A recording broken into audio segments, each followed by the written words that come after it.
우리말에 이런 말이 있습니다. 아는 게 힘이다. 모르는 게 약이다. 이 말을 언제 사용할까요?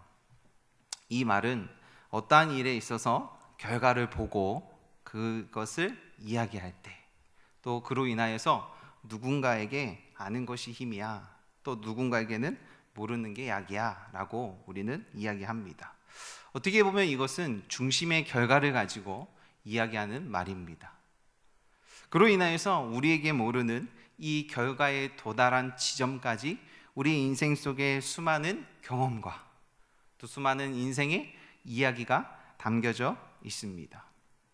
그로 인하여서 나도 모르게 어떠한 동일한 사건들, 또 동일한 환경이 자꾸 주어지면 동일한 방법대로, 지금까지 했던 경험대로 반응하게 되어 있습니다. 이것이 어쩔 땐 좋은 점도 있지만 어쩔 땐 너무 좋지 않습니다. 환경은 끊임없이 그 시대 속에서 바뀌어지는데 적응하지 못하는 것이고 바라보지 못하기 때문에 우리는 온전함으로 어떻게 보면 그 시대를 못 따라갈 때도 있습니다.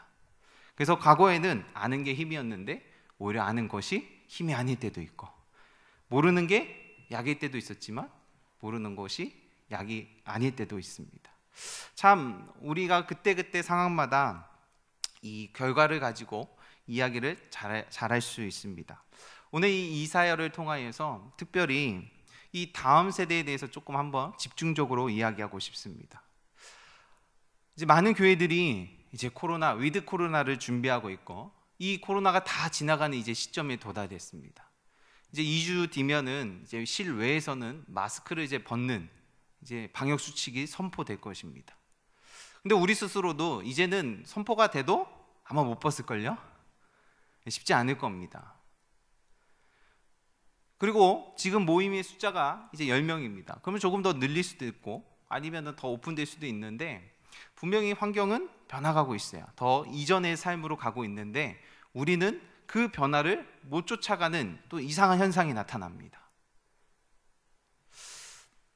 오늘 우리가 특별히 이 말씀을 통하여서 이 다음 세대들을 일깨우고 다시 위드 코로나를 맞이하는 시대로 우리가 다시 들어가야 되는데, 그 중심에 우리가 무엇을 해야 되는가? 정말 우리가 이 다음 세대들을 살리고 그 다음 세대들에게 우린 무엇을 가르칠 것인가? 좀 함께 이 말씀을 통하여서 나누었으면 참 좋겠습니다. 많은 교회들이 이 위드 코로나를 이제 준비하면서 제가 유튜브로 많이 검색을 해봤어요. 그랬더니 많은 교회들이 다음 세대들을 품자, 다음 세대들을 살려보자 슬로건을 외치고 있습니다. 왜 그럴까요? 이 다음 세대들이 교회 이제 와라 하는데 안 오는 거예요. 어른들은 오거든요, 어느 정도는.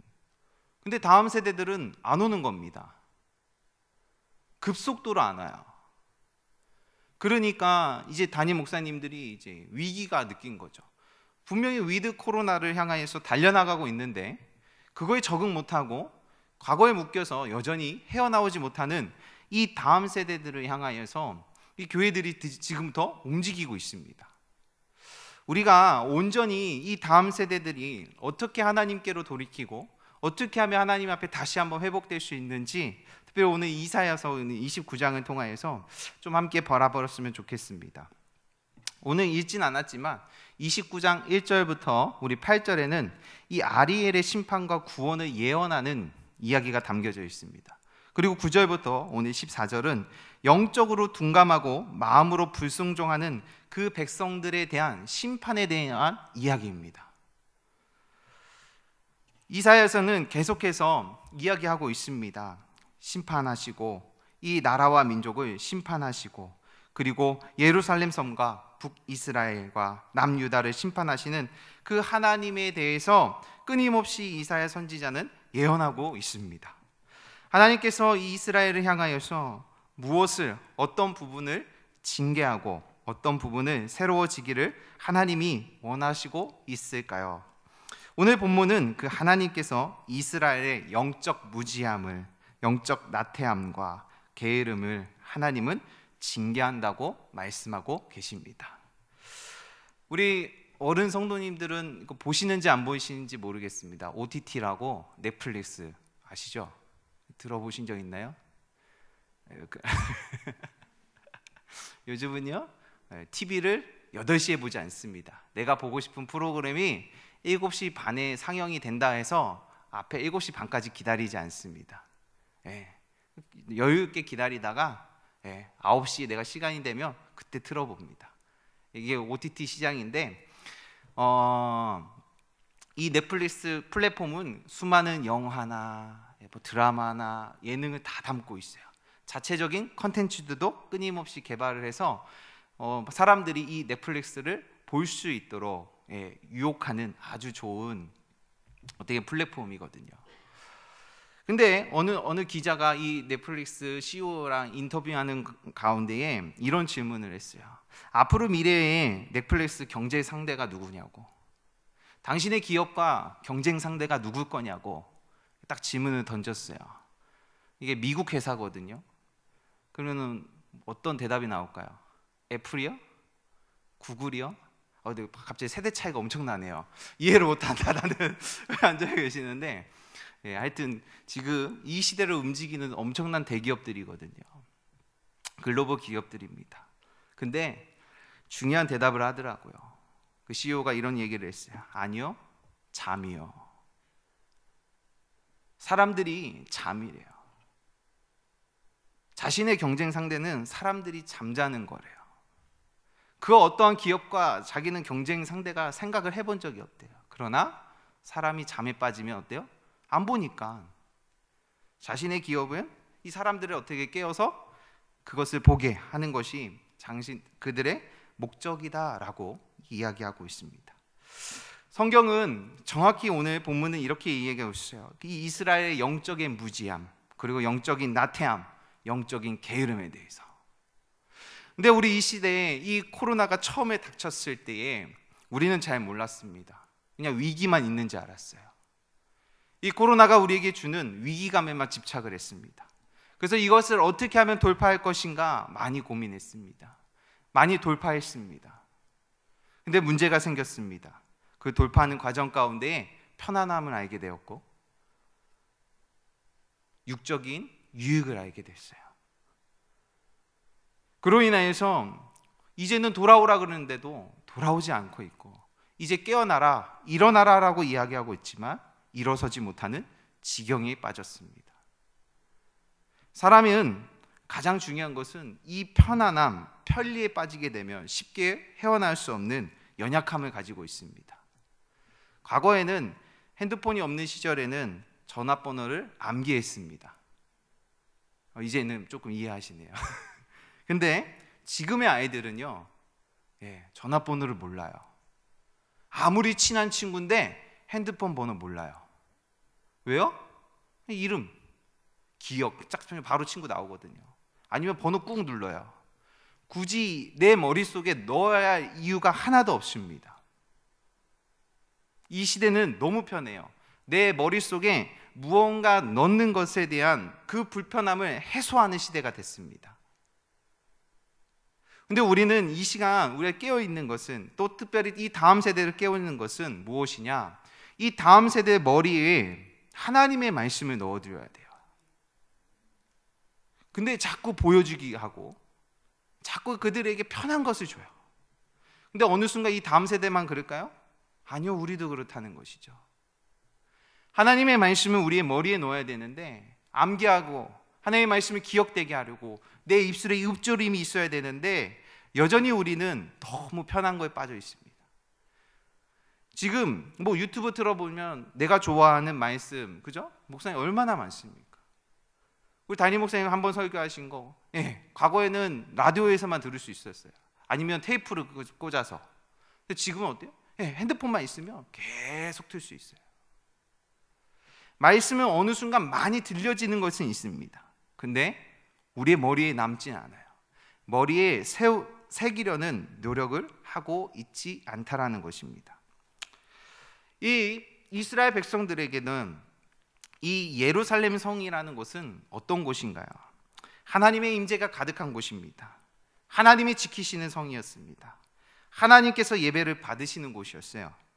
끊임없이 예배가 드리는 도성이었습니다.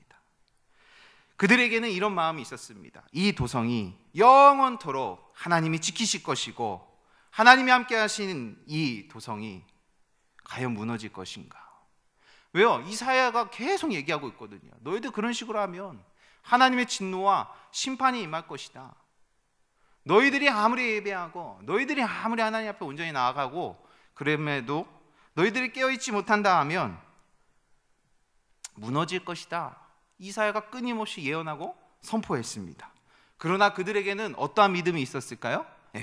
절대 무너지지 않을 거야. 우리 귀한 성도님들, 만약에 하나님께서 우리 교회를 무너뜨린다 하시면 믿어지십니까? 너희들 송충장로교회 정신 못 차리지, 너희들 내가 주신 소명과 사명을 감당하지 못하지, 없애버릴 거야. 믿어지십니까?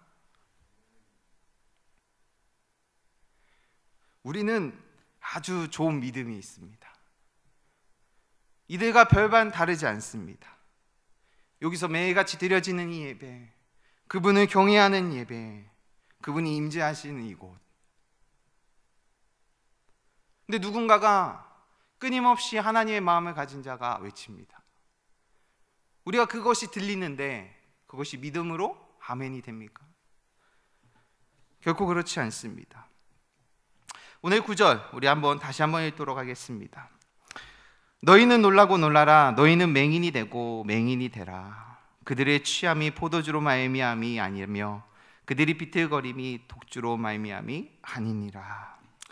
이 하나님의 예언의 말씀이 계속해서 선포되어짐에도 불구하고 그들은 마치 맹인처럼 이 역사 속에서 움직이신 하나님의 계획과 경륜과 도래할 수 없는 그 심판과 구원의 메시지들을 그들이 받았는데도 여전히 깨닫지 못하고 있습니다.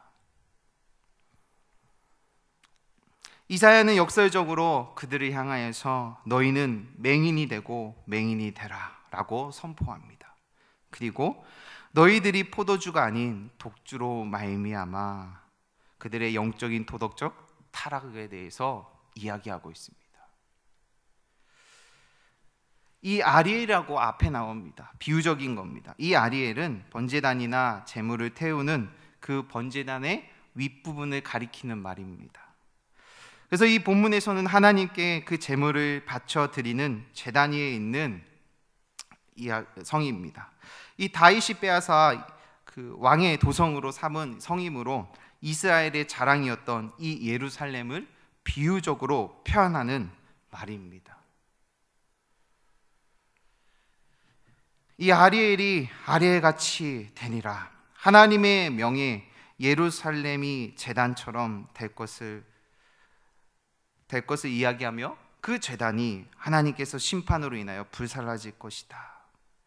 이 아리엘을 치는 자는 치리라. 아리엘을 치는 강력한 세력들을 부르시는 분도 하나님에 대해서도 이야기하고 있고 그들이 순식간에 겨같이 날려버리는 것도 하나님이 되실 거라는 것을 이 이사야 입술을 통하여 예언되고 선포되고 있습니다. 하나님의 그 이유의 가장 큰 목적은 무엇일까요? 하나겠죠. 심판하셔서 우리의 죄를 깨닫게 하셔서 그 죄를 깨닫고 회개할 수만 있다면 하나님의 징계는 우리에게 좋은 약일 줄 압니다. 그러나 우리는 결코 그 좋은 약을 잘 구별할 수가 없습니다. 여전히 우리는 편합니다. 너무 좋습니다. 너무 윤택합니다. 내 영적인 그 무지가 있습니다. 무감각해요. 이 육신에 집중된 자들은 영적으로 감각이 많이 떨어져요. 같이 가지 못하더라고요. 우리가 깨어서 오늘 이 이사야가 선포합니다. 맹인이 되라고 하에.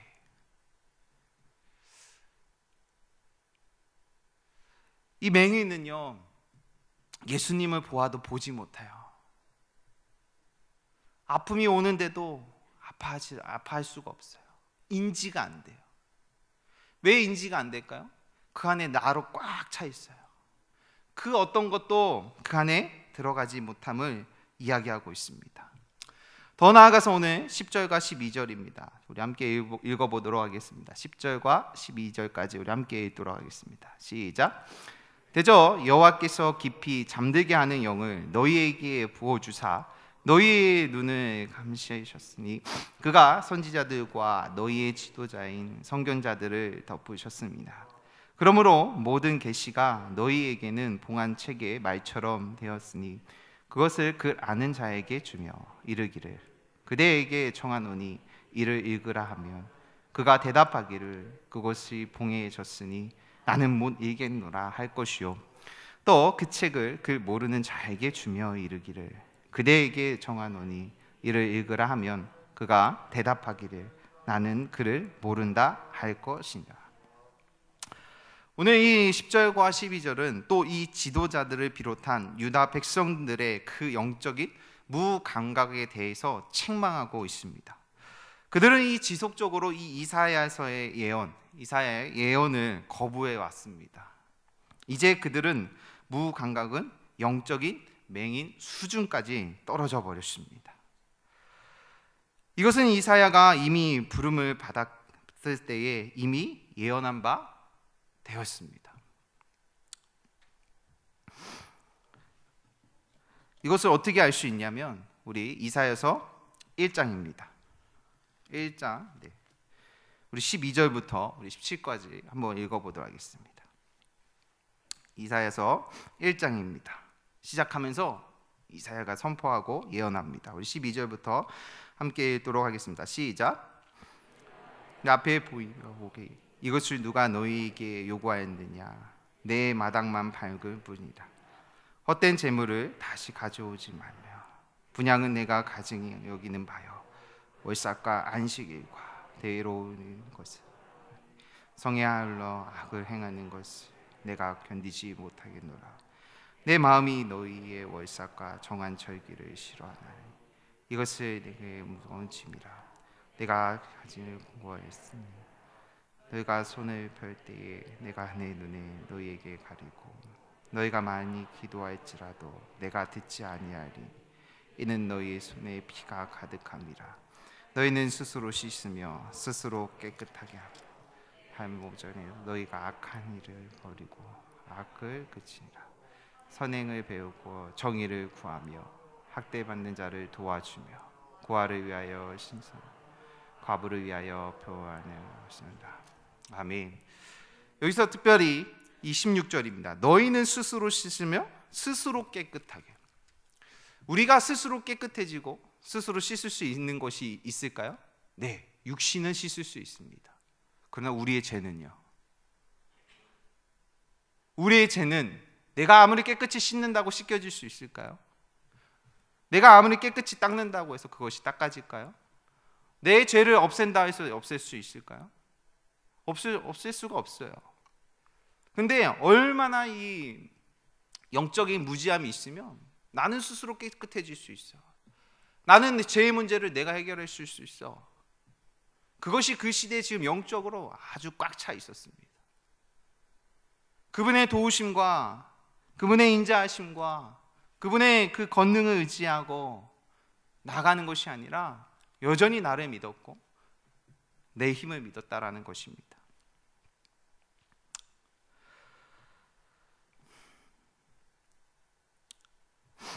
이 백성들은 이 여호와의 말씀에 순종하면서 애굽의 동맹을 고집합니다. 하나님의 말씀이 들리지가 않아요.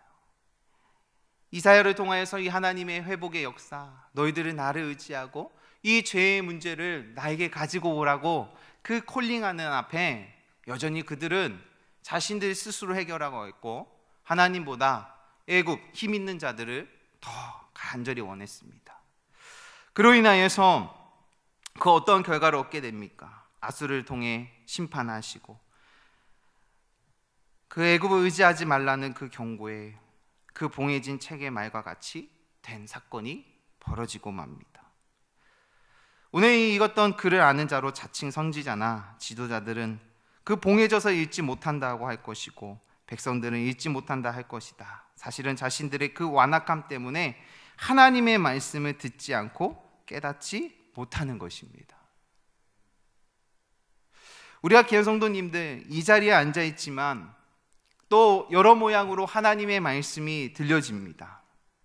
근데 그 말씀이 듣고 깨닫지 못하는 것, 왜 그 말씀을 들음으로 끝나는 것, 그것이 어떤 이유일까요? 여전히 우리가 이들 백성처럼 하나님의 말씀을 의지하는 것이 아니라 눈에 보이는 애굽을 의지하지 않았나요? 하나님의 말씀보다 세상의 어떠한 권세가 나에게 힘이요? 나의 위로요? 나의 안식이지 않았습니까? 하나님의 말씀이 참된 능력이요, 건세요, 참된 힘이라는 것을 우리가 경험하고 우리가 누려야 되는데 여전히 우리는 그 말씀 앞에 나가지 못하고 있습니다. 저는 그렇게 생각합니다.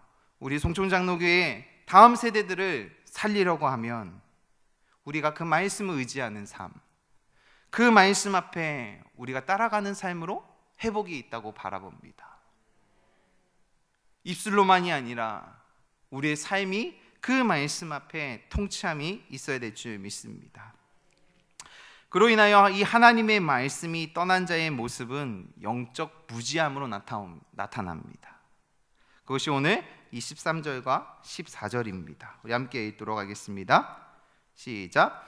주께서 이르시되 이 백성이 입으로는 나를 가까이하며 입술로는 나를 공경하나 그들의 마음은 내게서 멀리 떠났나니 그들이 나를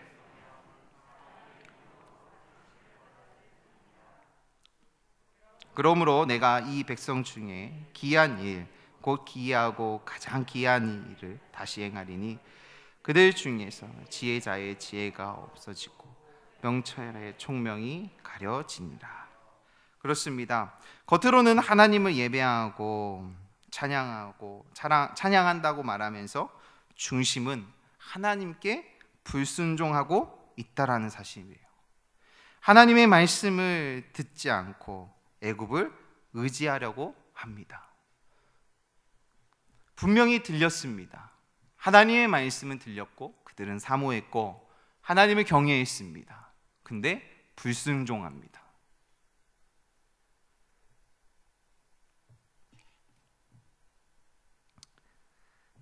이들은 이렇게 하는 것이 자신들의 정책과 계획이 하나님의 말씀보다 더 지혜롭고 총명하다고 여겼기 때문입니다. 그래서 하나님이 이 백성들을 도저히 예상하지 못했던 기이하고 기이한 일로 일하기 시작하십니다. 애굽에 향했던 그 무서운 심판이 자기 백성들을 향하여서 하나님이 심판하십니다. 하나님을 잘 예배하고 있다고 믿었기에 그 심판은 매우 놀라웠을 것입니다. 그들의 자랑한 그 지혜와 총명이 무색할 정도였어요. 정말 우리가 이 시대 속에서 살아갑니다. 우리가 이 시대 속에서 하나님의 말씀대로 따라가려고 합니다. 제가 특별히 이번 우리 다음 세대 우리 청소년부가 우리가 수련회를 진행했습니다. 그때 첫 번째가 예수 이름을 선포해라. 선포하면 그것이 우리의 삶의 경험이 될 것이다. 그것이 내 육신에 예수의 흔적으로 남을 것이다. 그 입술에 예수의 이름을 선포해라. 근데 어느 순간 우리 입술에 예수의 이름이 선포가 되지 않아요. 왜 선포됨이 없을까요? 안 믿어지니까. 내가 하나님의 그 이름의 권세를 사용하여 선포하기를 원하는데 내 스스로가 그 말씀이 안 믿어지고 그 이름의 권세가 안 믿어지니 내 입술에 뭐가 자랑이 되겠습니까? 예수가 나오겠습니까? 내 입술에 하나님의 비전이 선포되겠습니까?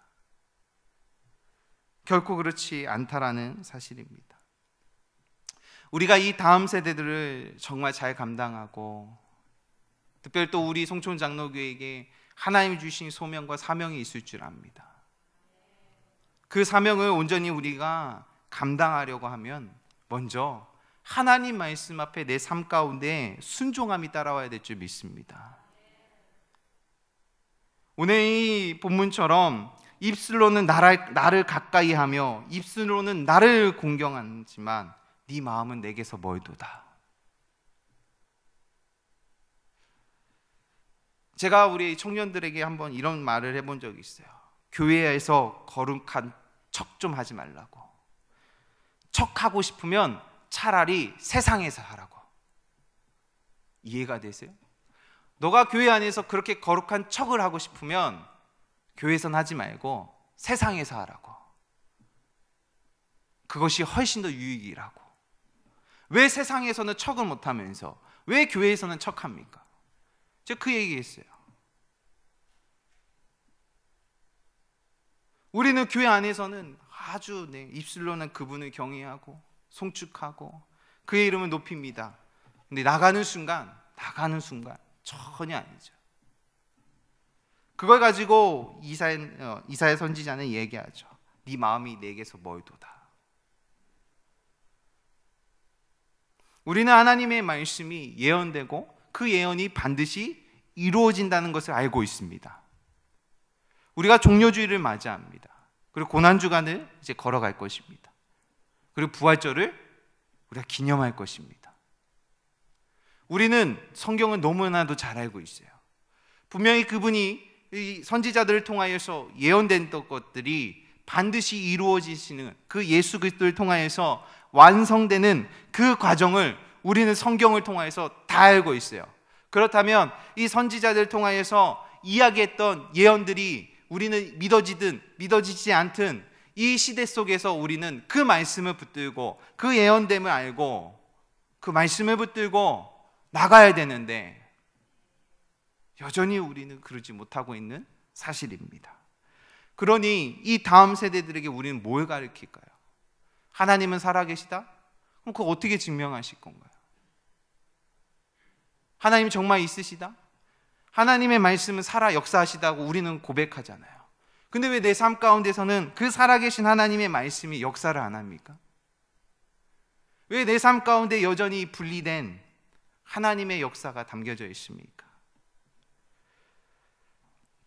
그래서 우리 입술로는 그 지혜가 자랑되고 총명함을 자랑되지만 하나님께서는 그 지혜와 총망이 허망하게 한순간에 엎어지는 그 예언의 선포가 이루어집니다. 우리는 그런 것 같아요. 정말 내 삶을 나로부터 돌이켜서 내가 가지고 있던 헛된 지식들로부터 돌이키셔야 돼요. 신앙은요, 생각보다 심플해요. 신앙은 생각보다 단순합니다. 많은 사고를 할 이유가 없어요. 근데 우리는 많은 사고를 해요. 하나님의 말씀을 들으면 많은 생각에 빠지게 돼 있습니다. 근데 그 지혜가 결코 지혜가 아닐 줄 압니다. 그 총명함이 아닐 줄 믿습니다. 우리는 하나님께로 돌이켜야 돼요. 그 돌이킨다라는 것은 우리가 말씀의 삶으로 다시 돌이키셔야 돼요. 오늘 이 위드 코로나를 맞이해서 다시 우리가 세상을 향하여서 복음을 외칠 것입니다. 우리의 이 죄의 문제를 해결해 주시고 그 십자가의 그 사건을 넘어서서 부활하신 예수 그리스도를 우리는 고백할 것입니다. 근데 정말 그것이 나의 삶 가운데에 증명되는 거룩한 통로로 내 삶의 자리에서 증명하셔야 돼요. 제가 아직 이야기는 안 했지만 우리 학생들에게는 내가 학교가 그곳이 기도의 처소입니다. 내가 앉아 있는 것, 그 학교에서 학습 시간에, 수업 시간에 전심전력을 다해서 정말 예배하는 마음으로 수업을 듣는 것, 그것이 예배예요. 그것이 말씀에 순종하는 거예요. 직장에 가셔서 열심히 일하는 것, 그것이 예배예요. 기독교인들이 지금 어느 순간 잘못된 사고가 있어요. 우리가 과거에는 정말 하나님이 나를 통하여 내가 섬기고 내가 일하는 기업이 축복받기를 원한다고 기도했어요. 또 어느 순간 사라졌어요. 그 기업의 복지를 꿈꿔요. 오히려 그 기업이 주는 것을 받길 원해요. 우리가 회복돼야 될 것이 너무 한두 가지가 아닙니다. 우리 귀한 성도님들, 우리가 속해 있는 공동체들이 있을 거예요. 그 속해 있는 공동체가 하나님을 믿는 나로부터 축복을 받아야죠. 그러면 어떻게 해요? 내가 더 섬기고 더 헌신하고 더 눈물을 머금고 유익을 주기 위해서 더 수고해야 되는 것이 사실인데, 예수를 믿지 않는 자나 믿는 나나 동일하게 그 공동체에 들어가면 동일해져요. 그것이 뭔 다름이 있을까요? 우린 깨어서 이 시간 정말 우리가 하나님 앞에 돌이키는 귀한 시간이 되었으면 좋겠습니다. 그래서 특별히 이 다음 세대들이 단 한 번이라도, 한순간이라도 하나님께 진정으로 돌이키는 그 사람, 그 경험은요, 그 삶이 정확히 다릅니다. 말로만 내가 돌아가겠습니다. 말로만 내 삶 가운데 하나님을 향하여 나가겠습니다. 아무리 입술로만 얘기해도 저 문을 나가는 순간 여전히 내 삶에 아무 하나님 말씀 앞에 불순종하게 되면, 입술로만 불순종하는 거지, 입술로만 하나님을 예배한 거지, 여전히 내 마음은 하나님의 말씀 앞에 불순종하는 것입니다. 오늘 이 이사야가 우리를 통하여서 강력히 선포합니다. 입으로는 나를 가까이 하며 입술로는 나를 공경하나 마음은 내게서 멀리 떠났다. 우리가 전심으로 이곳에 모여 그분을 예배하고 그의 이름을 높였습니다. 그 힘이 있으면 오늘 기도하시고 저 문을 나가는 순간 그 삶의 자리도 그분을 예배하는 것이고 그의 이름을 찬양할 줄 믿습니다. 그것이 감당하는 세대가 될 줄 믿습니다. 그래서 우리 학생들은 학교 가서 열심히 공부해야 돼요. 그게 예배요, 그게 기도예요. 맨날 지각하고 수업 시간에 자고 있고, 교회 와서는 그 누구보다 하나님을 예배하고, 그것은 결코 옳은 삶이 아닙니다. 우리 어른들, 성도님들 동일합니다. 직장에 가셔서 동일하게 온 전심을 다해서 나를 통하여 이 기업이 축복받기를 원해야 돼요. 나를 통하여서 이 기업이 많은 이문을 남기고 많은 것을 창출할 수 있도록 내가 헌신하고, 그런 하나님의 복의 통로로 하나님 나를 사용해달라고, 우리가 그런 입술의 고백들이 선포돼야 될 줄 믿습니다. 하나님은 그 우리의 죄를 심판을 통해서 깨닫게 하실 줄 믿습니다. 그래서 심판은 우리에게 좋은 약일 줄 믿습니다. 어쩔 때 그 아픔으로 끝나지 않도록 우린 깨어 있어야 될 줄 믿습니다.